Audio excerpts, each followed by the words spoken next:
Welcome to the students of second semester.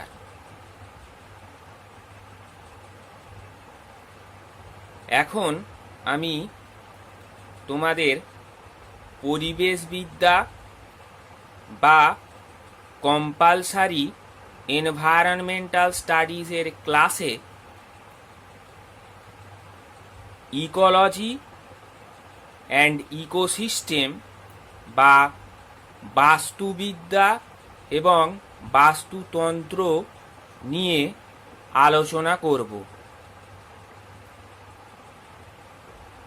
প্রথমেই বলি, পরিবেশবিদ্যা বা এনভায়রনমেন্টাল স্টাডিজ পড়তে গেলে বা পরিবেশের উপাদানগুলির সক্রিয় সহাবস্থান জানতে গেলে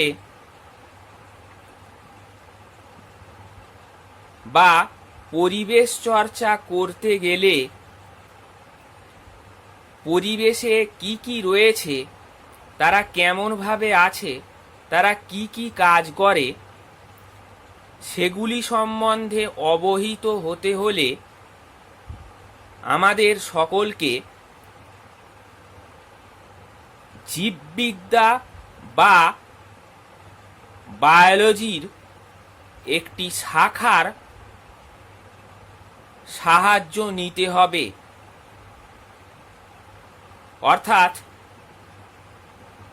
ইকোলজি বা বাস্তুবিদ্যা বা বাস্তু সংস্থান নিয়ে পড়াশোনা করতে হবে। যেমনটি আমি এই স্লাইডে তোমাদের দেখাচ্ছি।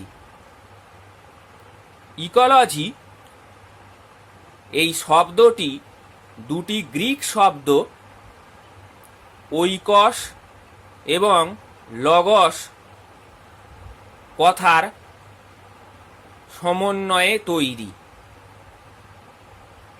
ওইকস কথাটির অর্থ হল বসতি স্থান এবং লগস কথাটির অর্থ হল অধ্যয়ন বা বিদ্যা। বসতি স্থান অর্থাৎ আমাদের পৃথিবী, তার সম্পর্কে জ্ঞান লাভ বা তার সম্পর্কে অবহিত হওয়া, অর্থাৎ আক্ষরিক অর্থে জীবজগৎ বা আমরা যেখানে বসবাস করছি, অর্থাৎ পৃথিবীতে বসবাসকারী জীবগোষ্ঠীর সঙ্গে তার বসতি স্থানের বা তার পরিবেশের সঙ্গে জীবগোষ্ঠীর বা জীবজগতের কি সম্পর্ক, সেই সম্পর্কে বা সেই সম্বন্ধে অধ্যয়ন করাকে ইকোলজি বা বাস্তুবিদ্যা বলে।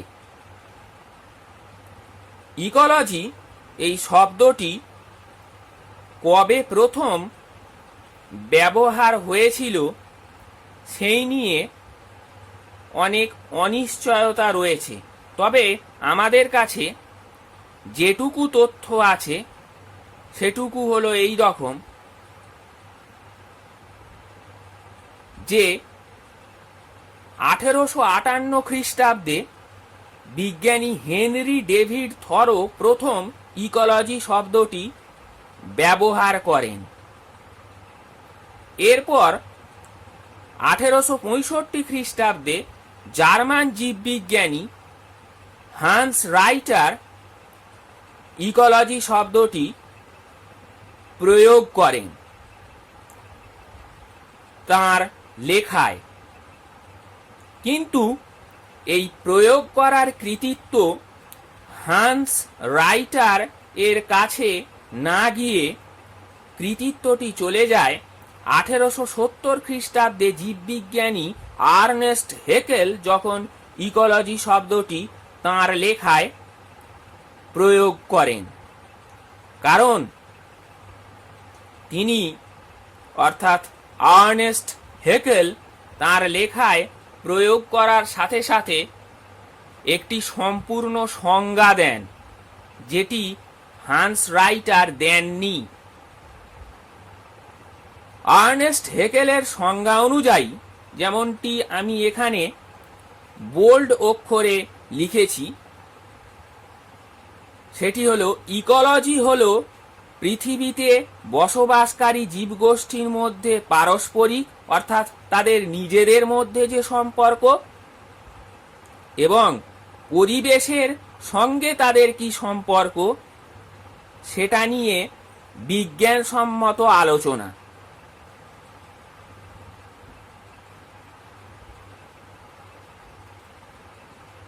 আবার ইকোলজি পড়লে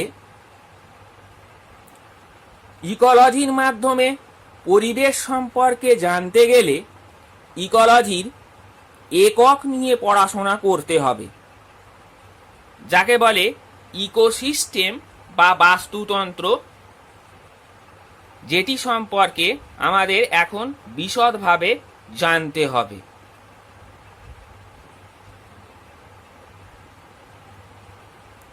বাস্তুতন্ত্র বা ইকোসিস্টেম কেমনভাবে গঠিত হয় তার একটি চিত্র আমি এই স্লাইডে রেখেছি।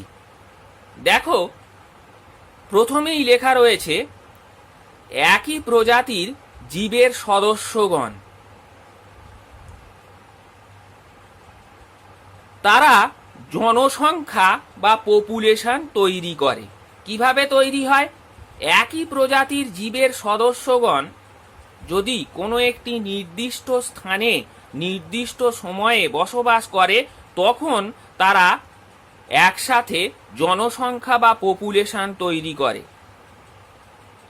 পপুলেশন বলতে আমরা শুধু মানুষের জনসংখ্যার কথা বলবো না, সকল জীবের কথাই বলবো, যেখানে যে কোনো জীবের প্রজাতির কতকগুলি সদস্যের সমবেত হওয়াকে বোঝায়। এইভাবে যদি বিভিন্ন প্রজাতির জনসংখ্যা, সে শুধুমাত্র উদ্ভিদের বিভিন্ন প্রজাতির হোক অথবা প্রাণীর বিভিন্ন প্রজাতির হোক অথবা উদ্ভিদ ও প্রাণী উভয়েরই বিভিন্ন প্রজাতির হোক, যদি একটি নির্দিষ্ট সময়ে একটি নির্দিষ্ট স্থানে বসবাস করে তখন তাকে জীবগোষ্ঠী বা সম্প্রদায় বা কমিউনিটি বলে। এবং এই জীবগোষ্ঠী বা সম্প্রদায় যদি তার বাসস্থানের পরিবেশের সঙ্গে সম্পর্ক তৈরি করে বা আন্তঃসম্পর্ক বজায় রাখে, তখন সেই জীবগোষ্ঠী ও তার পরিবেশকে একসঙ্গে বাস্তুতন্ত্র বলে। অর্থাৎ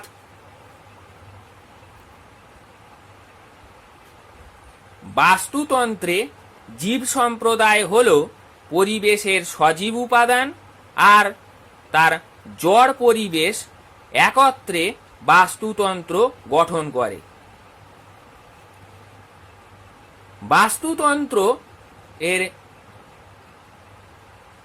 ইংলিশ টার্ম অর্থাৎ ইকোসিস্টেম, এই কথাটিও একজন বিজ্ঞানী প্রথম প্রয়োগ করেন এবং তার একটি সংজ্ঞা দেন। তিনি হলেন ব্রিটিশ বিজ্ঞানী আর্থার জর্জ টানসলে। তিনি সর্বপ্রথম 1935 খ্রিস্টাব্দে ইকোসিস্টেম শব্দটি ব্যবহার করার সাথে সাথে তার একটি সম্পূর্ণ সংজ্ঞা দিয়েছিলেন, যেমনটি আমি এখানে লিখেছি যে বাস্তুতন্ত্র এমনই একটি কার্যকারী একক যেখানে সজীব ও অজীব উপাদান পারস্পরিক আন্তঃক্রিয়া করে এবং এর ফলে শক্তি ও বস্তুর প্রবাহ ঘটে। আমাদের পৃথিবীতে যে সজীব উপাদান এবং জড় উপাদান আছে তারা একসাথে মিলে একটি সুবিশাল বাস্তুতন্ত্র গড়ে তুলেছে। এখানে আবার বিভিন্ন ধরনের বাসস্থান রয়েছে, যেমন মরুভূমি রয়েছে, তেমনি সমুদ্র মহাসমুদ্র রয়েছে, তেমনি অরণ্যভূমি রয়েছে, তেমনি মেরু অঞ্চল রয়েছে। এইভাবে এই বাসস্থান ভেদে সেখানে ভিন্ন পরিবেশে ভিন্ন ভিন্ন জীব সম্প্রদায়ের বসবাস রয়েছে। তাই সেখানে ভিন্ন ভিন্ন বাস্তুতন্ত্র বা ইকোসিস্টেম গড়ে উঠেছে। এই বিভিন্ন তন্ত্র বা তাদের প্রকারভেদ সম্পর্কে আমরা একটু পরে জানব, কিন্তু তার আগে বলি যে পৃথিবীর যে কোনো বাসস্থানে যেখানে জীবমণ্ডল বা জীব গোষ্ঠী রয়েছে, সেখানকার বাসস্থান সহ সেখানকার জীবমণ্ডলকে একসাথে বায়োস্ফিয়ার বলা হয়। এবং এই বায়োস্ফিয়ারের সজীব উপাদানগুলি জড় উপাদান দ্বারা আশ্রিত প্রতিপালিত হয়।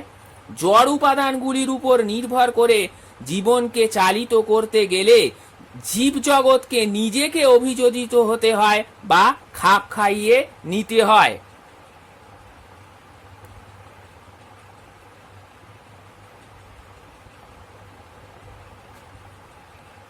এবারে আসব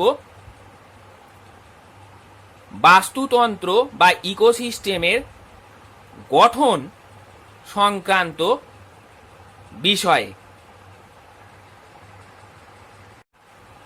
গঠনে আমি যেমন এই স্লাইডে দেখিয়েছি ঠিক তেমনিভাবেই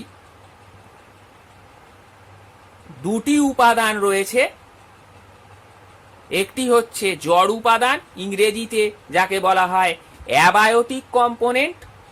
অন্যদিকে দ্বিতীয় উপাদানটি হলো জীব উপাদান, যেটিকে ইংরেজিতে বলা হয় বায়োটিক কম্পোনেন্ট।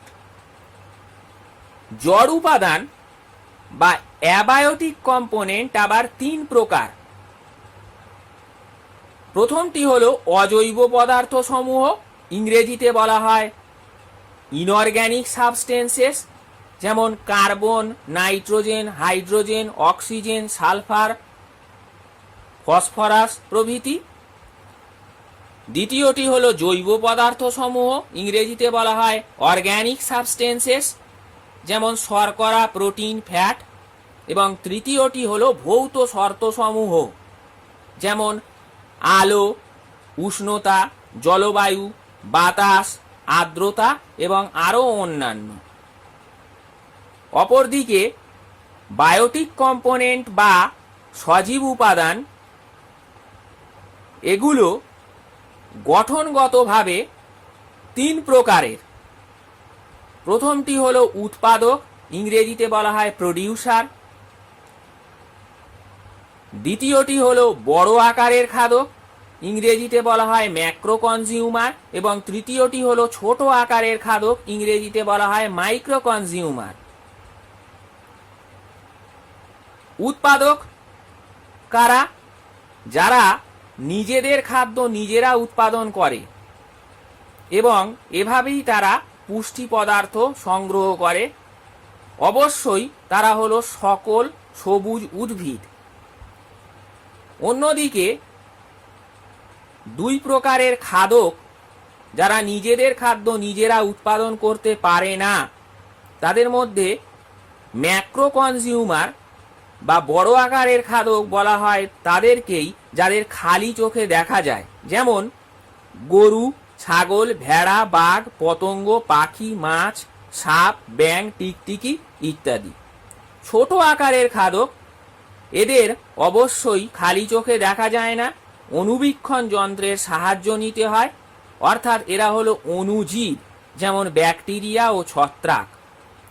জীব উপাদানগুলিকে আবার পুষ্টিগত উপায়ে দুই ভাগে ভাগ করা হয়। এদের মধ্যে উৎপাদকদের বলা হয় স্বভোজী, তার কারণ তারা নিজেরা খাদ্য উৎপাদন করে সেখান থেকে পুষ্টি পদার্থ সংগ্রহ করে, সেই জন্যে তারা স্বভোজী। স্বভোজীরা শুধুমাত্র আমরা উৎপাদক বলার সময় যে সকল সবুজ উদ্ভিদকে বলেছি তারাই নয়, এছাড়াও রয়েছে আর এক ধরনের অণুজীব, যারা খাদ্য উৎপাদনে সক্ষম। তাই স্বভোজীরা আবার দুটো ভাগে বিভক্ত। স্বভোজীর ইংরেজি হলো অটোট্রফস। অটোট্রফসরা দুই ভাগে বিভক্ত। একদল হলো ফোটো অটোট্রফস, যারা সৌরশক্তি সংগ্রহ করে খাদ্য উৎপাদন করে। এরা অবশ্যই সকল সবুজ উদ্ভিদ সকল। আর কেমো অটোট্রফ, যারা জারণ বিজারণ বিক্রিয়ায় উদ্ভূত রাসায়নিক শক্তি সংগ্রহ করে খাদ্য উৎপাদন করে, যদিও তারা যে কোনো বাস্তুতন্ত্রে নগণ্য। তাই আমরা প্রাধান্য দেব স্বভোজী হিসাবে সবুজ উদ্ভিদদের। অন্যদিকে দুই প্রকারের খাদক, যেহেতু তারা নিজেদের খাদ্য নিজেরা উৎপাদন করতে পারে না, তারা হয় অন্য কোনো খাদক অথবা উৎপাদকের কাছ থেকে পুষ্টি সংগ্রহ করে, অর্থাৎ তারা পরের উপরে ভোজ করে। তাই তাদেরকে পরভোজী বা ইংরেজিতে বলা হয় হেটেরোট্রফস।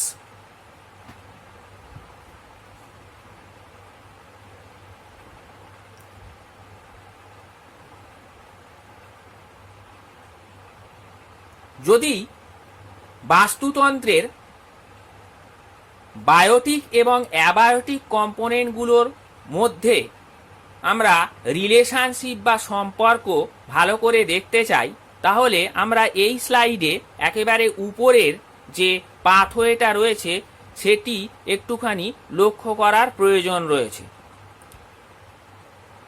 দেখো, অজৈব পদার্থ সমূহ এগুলি একসঙ্গে বিভিন্ন ধরনের জৈব পদার্থ তৈরি করে, আবার বিভিন্ন ধরনের জৈব পদার্থ একত্রিত হয়ে জীবদেহ গঠন করে। অন্যদিকে জীবদেহ যদি মৃত হয়, সেই মৃত জীবদেহের উপরে অণুজীবরা কাজ করে, অর্থাৎ মাইক্রোবস, ব্যাকটেরিয়া এবং ছত্রাক। তারা মৃত জীবদেহকে বিয়োজিত করে সেখানকার জটিল জৈব পদার্থ সমূহকে অজৈব পদার্থে ভেঙে দেয়। তার ফলে আবার পরিবেশে অজৈব পদার্থগুলো ফিরে আসে। তাহলে এখানে আমরা দুটো জিনিস দেখতে পাচ্ছি। একটা হচ্ছে জৈব পদার্থ সমূহ তার একটা হাতের মাধ্যমে জীবদেহের সঙ্গে যোগাযোগ রাখছে, অন্যদিকে আরেকটি হাতের মাধ্যমে অজৈব পদার্থ সমূহের সঙ্গে যোগাযোগ রাখছে। কারণ আমরা বুঝতেই পাচ্ছি যে জৈব পদার্থের গঠনগত একক অজৈব পদার্থ, আর জীবদেহের গঠনগত একক সেই অজৈব পদার্থ থেকে তৈরি হওয়া জৈব পদার্থ সমূহ। দ্বিতীয় যে গুরুত্বপূর্ণ তথ্যটি এখান থেকে চলে আসে সেটি হলো অণুজীবরা এই বিক্রিয়ায় বা এই ক্রিয়ায় বা এই পদ্ধতিতে একটা গুরুত্বপূর্ণ ভূমিকা গ্রহণ করে বিয়োজক বা ডিকম্পোজার হিসাবে। তারা যদি না মৃত জীবদেহের বিয়োজন ঘটাতো, তাহলে পরিবেশে আর অজৈব পদার্থগুলি ফিরে আসতো না। তাদের এই বিয়োজক হিসাবে বড় ভূমিকা পালন করার জন্যই বাস্তুতন্ত্রে একটি কাজ, সেটি হলো মৌলগুলির পুনঃ পুনঃ আবর্তন ঘটে থাকে, যেমনটি আমি এখানে লিখেছি। তাই যেখানে বিয়োজক অধিক সংখ্যায় বিদ্যমান সেখানে বাস্তুতন্ত্র খুবই উর্বর, অর্থাৎ সেখানকার ইকোসিস্টেম খুবই ফার্টাইল। আমরা বাস্তুতন্ত্রের যে উপাদানগুলো দেখলাম সেখান থেকে আমরা উপসংহারে বলতে পারি যে পরিবেশের স্থিতাবস্থা বজায় রাখতে গেলে বাস্তুতন্ত্রের এই গঠন সুরক্ষিত রাখতে হবে, এবং পরিবেশের ভারসাম্য নষ্ট হবে যদি এই গঠনের কেউ আঘাতপ্রাপ্ত হয়, অর্থাৎ যদি কোনো উপাদান হারিয়ে যায় অথবা কোনো উপাদানের গুণমান অথবা পরিমাণ নষ্ট হয়। এবং অনেক ক্ষেত্রেই দেখা গেছে যে মানুষের হস্তক্ষেপ না ঘটলে পরিবেশে বাস্তুতন্ত্রের স্থিতাবস্থা বজায় রাখা সম্ভব। এরপর আমরা আসব বাস্তুতন্ত্রের কাজ নিয়ে আলোচনা করতে। দেখো আমি স্লাইডে রেখেছি। বাস্তুতন্ত্রের অনেক কাজ রয়েছে, তার মধ্যে সবচেয়ে বড় কাজ হলো বাস্তুতন্ত্রে শক্তির প্রবাহ, যেটা পরিবেশের জীবজগৎকে চালিকা শক্তি হিসেবে কাজ করছে। পৃথিবীর বাস্তুতন্ত্রে শক্তির প্রবাহের জন্য শক্তির উৎস হল সৌরশক্তি, অর্থাৎ সোলার এনার্জি। সৌরশক্তি আসছে সৌরজগতের মধ্যমণি নক্ষত্র সূর্য থেকে, যেখানে প্রতি মুহূর্তে থার্মোনিউক্লিয়ার বিস্ফোরণ ঘটছে। তার ফলে বিভিন্ন প্রকার রশ্মি মহাকাশে ছড়িয়ে পড়ছে, যেমন মহাকাশ রশ্মি, ইনফ্রারেড রশ্মি, আল্ট্রাভায়োলেট রশ্মি, দৃশ্যমান রশ্মি প্রভৃতি।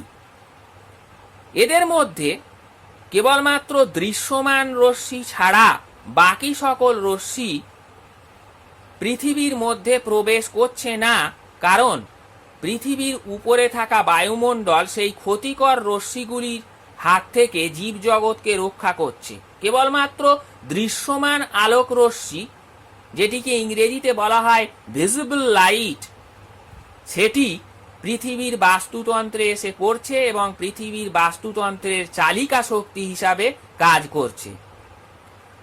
সৌরশক্তির এই নির্দিষ্ট পরিমাণ পৃথিবীর বায়ুমণ্ডলের একেবারে বাইরের স্তরের উপরে আসে এবং দৃশ্যমান আলোক রশ্মির এই উপরে এসে বায়ুমণ্ডলের মধ্যে প্রবেশ করার ঘটনাকে সোলার ফ্লাক্স বলে। সোলার ফ্লাক্সের যে নির্দিষ্ট হার রয়েছে সেটি এখানে আমি লিখেছি, দেখো, যে 2 গ্রাম ক্যালোরি পার বর্গ সেন্টিমিটার পার মিনিট, অর্থাৎ প্রতি মিনিটে প্রতি বর্গ সেন্টিমিটার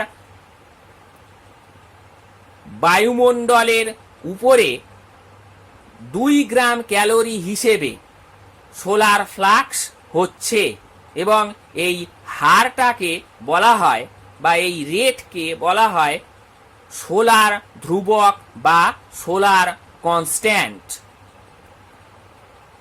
এই পরিমাণ আলোক রশ্মি পৃথিবীর বাস্তুতন্ত্রে বায়ুমণ্ডল ভেদ করে আসে না। তার মধ্যে অনেকটাই পৃথিবীর বায়ুমণ্ডলে থাকা বিভিন্ন ধূলিকণা, বালুকণা, মেঘ প্রভৃতি দ্বারা বিকিরিত হয়ে যায়। এমনকি যে পরিমাণ এই বিকিরণের পর পৃথিবীর বাস্তুতন্ত্রে অর্থাৎ পৃথিবীর ভূমিতে এসে পড়ে, সেখান থেকেও বিকিরিত হয় বেশ কিছু পরিমাণ। তাই ওই সোলার ধ্রুবকের মাত্র 5% উদ্ভিদের দ্বারা উৎপাদিত খাদ্যে জমা হয় এবং তারপর সেই শক্তি বাস্তুতন্ত্রে জীবজগতের চালিকা শক্তি বা বেঁচে থাকার শক্তি হিসাবে কাজ করতে থাকে।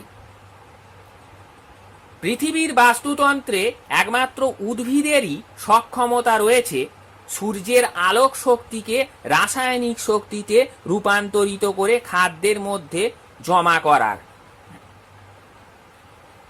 এরা সালোক সংশ্লেষ পদ্ধতিতে সূর্যের ফোটন কণাকে শর্করা জাতীয় খাদ্যের কার্বনের বন্ধনের মধ্যে রাসায়নিকভাবে স্থিতিকরণ করে। এরপর সেই স্থিতিকরণ করা শক্তি বা সঞ্চিত শক্তি খাদকরা প্রত্যক্ষ ও পরোক্ষভাবে উদ্ভিদকে খাদ্য হিসেবে গ্রহণ করে পেয়ে থাকে, ফলেই জীবজগৎ চালিত হয়। খাদ্য খাদক সম্পর্কের অর্থাৎ eating and being eaten up relationship দ্বারা তারা পারস্পরিক সম্পর্ক বজায় রাখে। অর্থাৎ জীবজগৎ তাদের নিজেদের মধ্যে আন্তঃসম্পর্ক বজায় রাখে, আর এই বজায় রাখতে গিয়েই তারা শক্তির প্রবাহ ঘটিয়ে দেয় বাস্তুতন্ত্রের মধ্য দিয়ে, যেটি আমরা নেক্সট স্লাইডে বিশদভাবে জানব। বাস্তুতন্ত্রে শক্তির প্রবাহ কেমনভাবে হয় তা আমি এই স্লাইডে খাদ্য খাদক সম্পর্কের একটি ছোট্ট উদাহরণ দিয়ে বুঝিয়ে দিচ্ছি। ধরা যাক এটি একটি চারণভূমির খাদ্য খাদক সম্পর্ক, যেখানে কতকগুলি খাদ্য স্তর রয়েছে। একটি হলো উৎপাদক বা স্বভোজীর স্তর, যেখানে রয়েছে ঘাস, ঘাসকে খাচ্ছে ঘাসফড়িং, ঘাসফড়িং এর খাদ্য স্তর হলো প্রাথমিক খাদকের স্তর। আবার প্রাথমিক খাদককে খাচ্ছে গৌণ খাদক অর্থাৎ ব্যাঙ। গৌণ খাদকের পরবর্তী খাদ্য স্তর হচ্ছে প্রগৌণ খাদক অর্থাৎ সাপের খাদ্য স্তর, এবং সর্বোচ্চ খাদকের স্তর যারা সাপকে খাচ্ছে তারা হলো বাজ পাখি। একটা খাদ্য স্তর থেকে পরবর্তী খাদ্য স্তরে খাদ্য খাওয়ার মাধ্যমে এবং অন্যের নিজে খাদ্য হয়ে যাওয়ার মধ্য দিয়ে, আগেই বলেছি eating and being eaten up relationship, এই পদ্ধতির মাধ্যমে শক্তি এক খাদ্য স্তর থেকে অন্য খাদ্য স্তরে পৌঁছে যাচ্ছে, অর্থাৎ উৎপাদক থেকে প্রাথমিক খাদকে, প্রাথমিক খাদক থেকে গৌণ খাদকে, গৌণ থেকে প্রগৌণ, এবং তারপর সবশেষে সর্বোচ্চ বা শীর্ষ খাদকে। এই খাদ্য স্তরের একটি খাদ্য স্তর থেকে পরবর্তী খাদ্য স্তরে শক্তি পৌঁছানোর সময়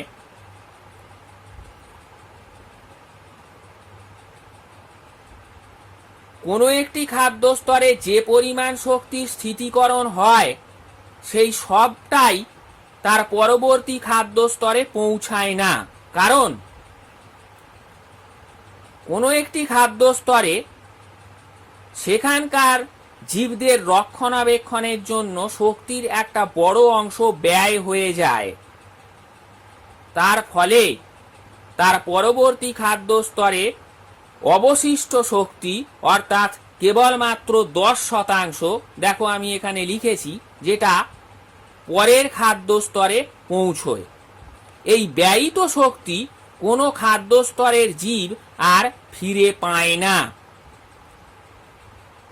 এই পদ্ধতিটি প্রথম বিজ্ঞানী রেমন্ড লিন্ডম্যান 1942 খ্রিস্টাব্দে প্রমাণ করে দেখান। তাই বলা হয় বাস্তুতন্ত্রে শক্তির প্রবাহ লিন্ডেম্যানের 10% সূত্র মেনে চলে।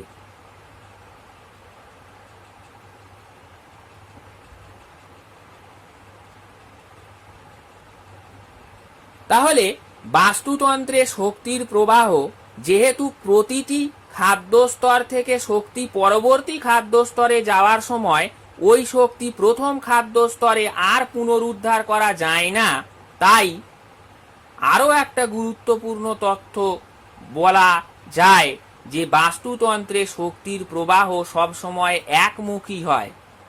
যেখানে মৌলগুলির চক্রাকার আবর্তন ঘটে সেখানে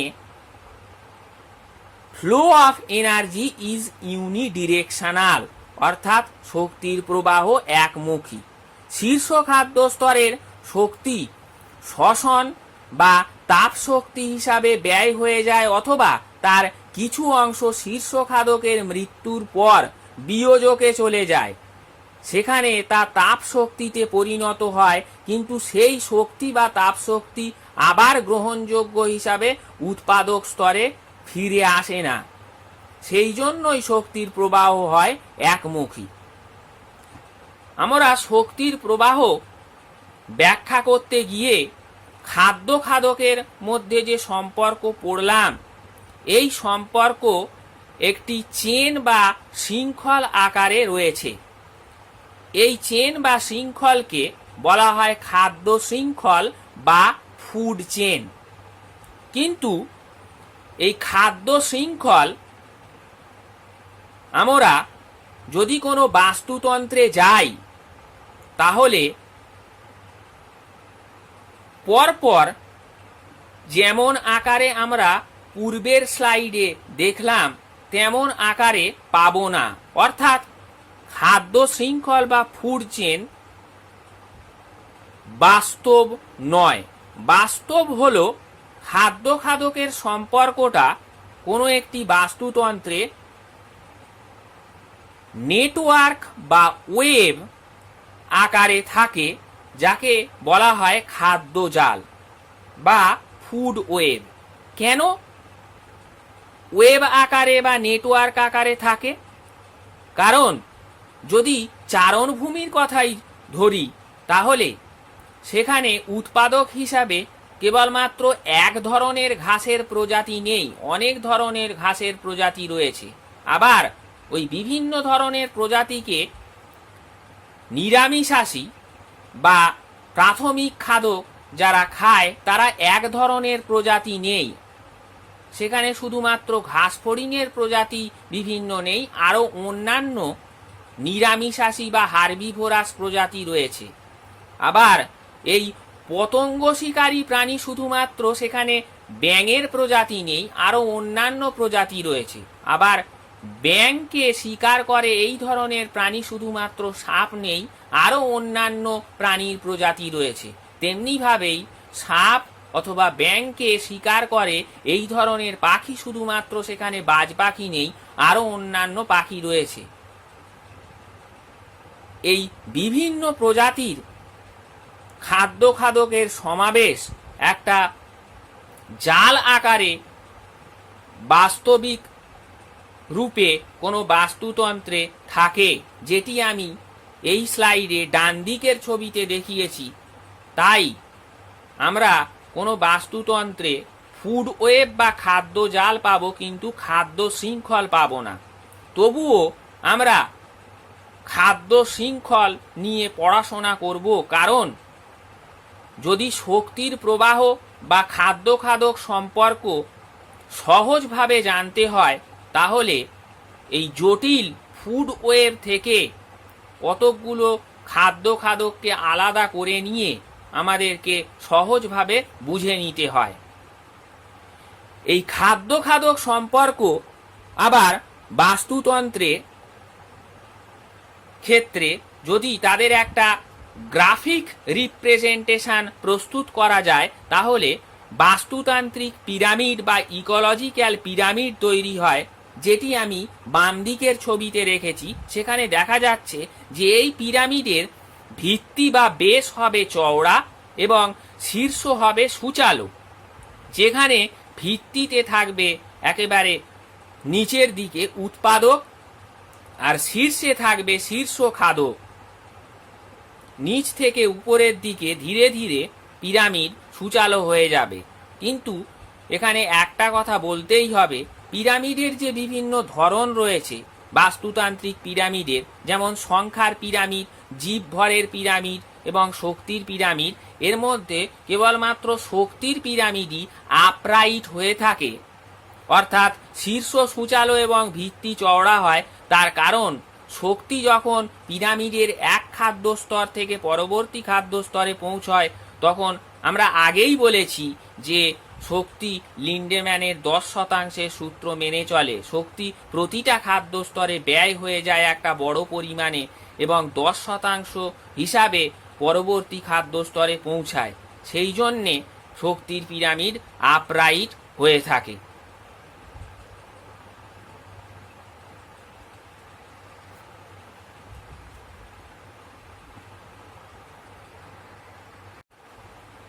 পূর্বের স্লাইডগুলিতে আমরা বাস্তুতন্ত্রের গঠন অর্থাৎ উপাদানগুলি এবং বাস্তুতন্ত্রের প্রধান কাজ নিয়ে আলোচনা করলাম। আমরা এই স্লাইডে আলোচনা করব বাস্তুতন্ত্রের ধরন বা প্রকারভেদ বা টাইপস নিয়ে। আমি আগেই বলেছিলাম যে পৃথিবীর বিভিন্ন বাসস্থানে বিভিন্ন প্রকার বাস্তুতন্ত্র আছে। বাস্তুতন্ত্র যেমনটি আমি এখানে ছবিতে দেখাচ্ছি বা এই স্লাইডে দেখাচ্ছি, প্রধানত দুই প্রকারের হয়ে থাকে। প্রথমটি হলো প্রাকৃতিক বাস্তুতন্ত্র, ইংরেজিতে বলা হয় ন্যাচারাল ইকোসিস্টেম, অর্থাৎ যেটি প্রাকৃতিকভাবে নিয়ন্ত্রিত হয় কোনো প্রাকৃতিক বাসস্থানে। আর দ্বিতীয়টি হলো কৃত্রিম বাস্তুতন্ত্র, ইংরেজিতে বলা হয় আর্টিফিশিয়াল ইকোসিস্টেম, অর্থাৎ এটি যদিও প্রাকৃতিক কোনো বাসস্থানে গড়ে ওঠে, কিন্তু এটি সম্পূর্ণভাবে মানুষের দ্বারা নিয়ন্ত্রিত হয়। প্রাকৃতিক বাস্তুতন্ত্র আবার তিন প্রকারের হয়ে থাকে। ভূমির বাস্তুতন্ত্র, ইংরেজিতে বলা হয় টেরেস্ট্রিয়াল ইকোসিস্টেম, যেমন অরণ্য, মরুভূমি, চারণভূমি। দ্বিতীয়টি হলো জলের বাস্তুতন্ত্র, যেমন অ্যাকুয়াটিক ইকোসিস্টেম। আর তৃতীয়টি হলো জলাভূমির বাস্তুতন্ত্র বা ওয়েটল্যান্ড ইকোসিস্টেম। জলের বাস্তুতন্ত্র আবার দুই প্রকারের হয়ে থাকে।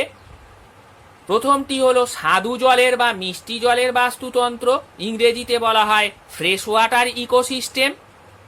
আর দ্বিতীয়টি হলো লোনা জলের বাস্তুতন্ত্র, ইংরেজিতে বলা হয় স্যালাইন ওয়াটার ইকোসিস্টেম।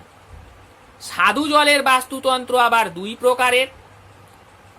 প্রথমটি হলো স্থির জলের বাস্তুতন্ত্র বা লেন্টিক ওয়াটার ইকোসিস্টেম, যেমন পুকুর, হ্রদ প্রভৃতি। দ্বিতীয়টি হলো স্রোতযুক্ত জলের বাস্তুতন্ত্র বা লোটিক ওয়াটার ইকোসিস্টেম, যেমন নদী, ঝর্ণা প্রভৃতি। লোনা জলের বাস্তুতন্ত্র হলো সমুদ্র, মহাসমুদ্র এবং মোহনা।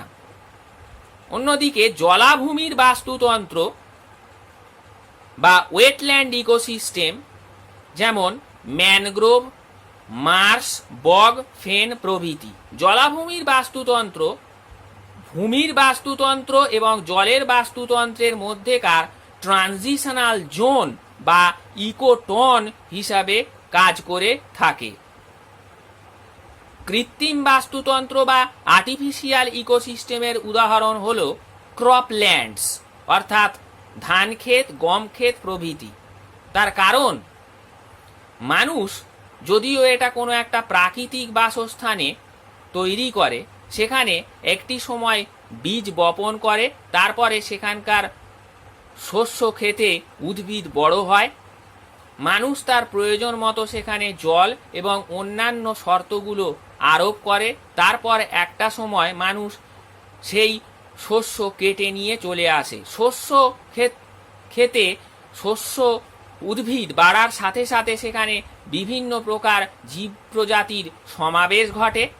তার ফলে সেখানে বাস্তুতন্ত্র গড়ে ওঠে। কিন্তু শস্য কেটে নিয়ে আসার সাথে সাথে সেখানে সেই বাসস্থানটা শুষ্ক হয়ে যায়। সেখানকে পূর্বে গড়ে ওঠা বাস্তুতন্ত্রের যে জীবজগৎ আছে বা ছিল, তারা হয় মারা যায়, নতুবা নষ্ট হয়, অথবা অন্য কোথাও চলে যায়। ফলে বাস্তুতন্ত্র ভেঙে পড়ে, অর্থাৎ মানুষের উপরে সেই বাস্তুতন্ত্রের ভাগ্য নির্ধারণ হচ্ছে।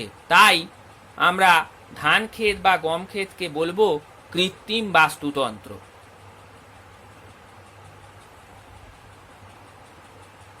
একেবারে শেষ স্লাইডে আমি একটি প্রাকৃতিক বাস্তুতন্ত্র, স্থির জলের বাস্তুতন্ত্র, পুকুর এর ছবি রেখেছি, যেখানে দেখা যাচ্ছে বিভিন্ন ধরনের উৎপাদক, বিভিন্ন প্রকার খাদক, প্রাথমিক, গৌণ, প্রগৌণ এবং সর্বোচ্চ তারা কিভাবে রয়েছে, এবং সেই সঙ্গে সঙ্গে বিয়োজকরা কি অবস্থায় রয়েছে, অর্থাৎ সামগ্রিকভাবে একটা বাস্তুতন্ত্র কিভাবে গড়ে উঠেছে। আমরা এই ছবি থেকে বুঝতেই পারছি যে একটা বাস্তুতন্ত্রের পরিবেশ কেমন হবে, এবং এখান থেকে এই সিদ্ধান্তে আসতে পারি যে যদি এখানকার কোনো একটি কম্পোনেন্ট বা উপাদান নষ্ট হয়, তাহলে এই বাস্তুতন্ত্র পুরোটাই কোনো না কোনোভাবে ক্ষতিগ্রস্ত হবে এবং পরবর্তীকালে এখানকার পরিবেশের ভারসাম্য নষ্ট হবে। তাই বাস্তুতন্ত্রের গঠন, উপাদান, কাজ এবং প্রকারভেদ থেকে যে জ্ঞান লাভ করছি পরিবেশ সম্পর্কে, সেটা আমাদেরকে পরবর্তী সময়ে আমাদের জীবনে পরিবেশ সম্পর্কে আমাদেরকে ভাবতে এবং পরিবেশের বিভিন্ন দুর্লঙ্ঘ সমস্যার সমাধানে সাহায্য করবে। Thank you.